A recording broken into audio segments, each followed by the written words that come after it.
Hey, welcome back to the channel. This is the Neewer 660 light panel, and I think that everybody should have a light like this in their kit. Or by everybody, I mean every filmmaker. I don't think your grandma needs one of these. Are you gonna stir fry the potatoes? That way they get all nice and crispy brown. Yes, this is one of the lower end types of lights, and there are light panels like this all over Amazon. But like other lights in the industry, light panels also go more and more professional as you move up. There are $500 range lights from Dracast and Amaran that are just better and bigger versions of this. And then even when you go higher in the industry, there are the light panel Geminis or the Aperture Novas, or most famously the RE Sky panels. Lights like these are used in Hollywood or really all over the world, both in studio and on set locations. And they're used for a plethora of reasons, whether that be a lot of them shining through various windows or all overhead, creating a very soft feel with maybe a big, large blanket of diffusion, or shining upright into the walls to create kind of a studded lighting effect. Really, they're used all over the place. And I do think that learning the techniques that you can use while using one of these is a really great skill to have. But before we go any further, this is not a sponsored video by any means. I am just talking about this light because I like it. And then also, if by the end of this video you would like to purchase this light, I do have an affiliate link down below, so if you end up purchasing it through those links, I do make a small commission. For me, this is my only light panel that I own, but I have used it a lot over the years that I have owned it, and I want to share with you a lot of the uses that I have put this through. To start with, it's a pretty small light. It's not very cumbersome to haul around.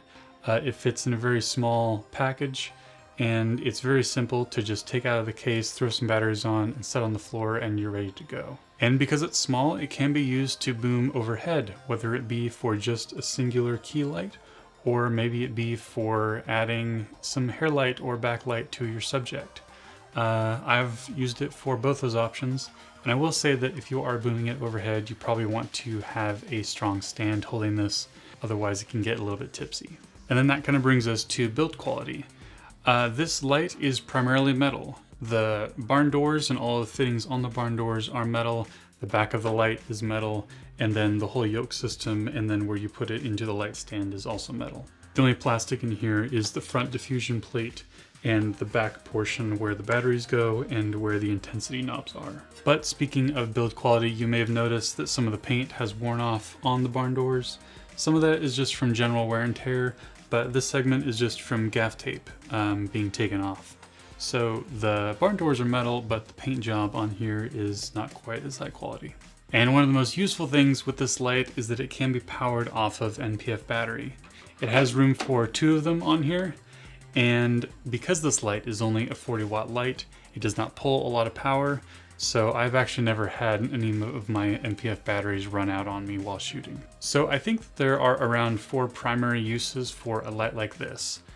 First off, if you are using one of the bigger lights and you have multiple of them, they can be used as a key light if they're shining into diffusion, especially on bigger sets where you have multiple all set up in a row or on top of each other, shining into some diffusion. A lot of times that will be a very primary key light. Not as much for a light this size, but definitely for the bigger ones. And the second use for it would be as a fill light, especially because you can throw batteries on this. It is a super fast light to go grab, put some batteries on, and then hold off screen and just fill in any dark shadows that you may have on your subject. The third use is kind of like I said, but as a hair or backlight. Especially if you are booming it up above, it does work really well for that. And the way that I find this light most helpful is the fourth way, which is to use as some sort of light in the background. For example, I use this light for all of my other videos behind me to cast that blue light on the wall. So I do find that I use it for that quite a few times. And then using that same technique, you can use this to shine on the wall to cast some color on a backdrop for any product photography or videos that you have. I feel like you can do that technique and make a product look much more professional just by casting some color on the wall. This is not a color light. it is just bicolor, but if you throw on a gel, you can make it really anything. And then another way in which I've used this for the background is a lot of times I've been on shoots where I've had a main subject, but the background looks like it's just kind of lost in darkness, or it needs a little bit of something. So I've just taken this light, whether I plug it in or maybe throw some batteries on, I'll just throw this maybe on a table or on a stand or even on the floor, kind of shining wherever I need. And it has worked really well for just creating little pockets of light where otherwise it was just a vast void of darkness. And then the last thing that I do like about it is just the fact that I can dim it down super low. This is the lowest that it goes, and as you can see, there's very little difference. So that's just a really helpful aspect when getting a light, is getting one that can dim down really low. Because a lot of times on budget lights, you aren't really able to do that, especially if they are super bright lights. A lot of times they will not dim down super far. So just the fact that this can dim down as low as it can makes it a lot more universal. And one thing that may be worth noting, even though you may already be aware of this, is that barn doors for lights like this are not super effective. Because it's such a large source and the barn doors are not overly big, you cannot really shape the light super well, and instead a lot of times you will get kind of like this stepped shadow that does not look very natural. So even though the barn doors do help a little bit, it is not very effective for cutting it off like you would kind of a shutter on a more narrow pointed light. But there are three things that I don't really like about this light. The first being that there is no way to actually read what color temperature you're at. There is a dial for yellow and then there is a dial for white. So if both the knobs are at the same intensity, that means you are at 5600 Kelvin.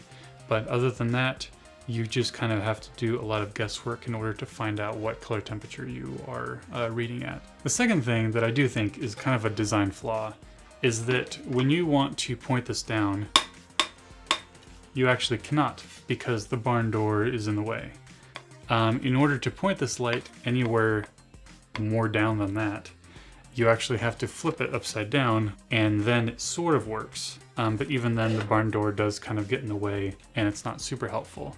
So you kind of have to take off the barn doors in order to point this light further down than whatever angle that is. And then the last thing that I don't really care for is the carrying case that this light came in. Just kind of the plastic compartmentalizing system that they had for it wasn't very intuitive. So instead I use an old DeWalt toolbox, and I took an old yoga mat and I chopped it to kind of fit the light in its various pieces. So things do fit a bit more snugly, but it is a more robust case, and it's much easier to keep everything organized. I beat my record by 4 minutes.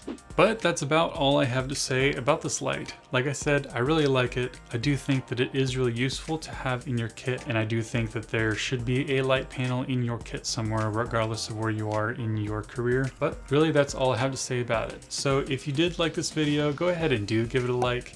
It helps me and it helps the algorithm. And if you haven't already, feel free to subscribe if you haven't already, which I just said, but yeah, you can subscribe twice. Actually don't, because then you'll unsubscribe. But anyway, please, do all that if you feel inclined, and I will see you in the next one.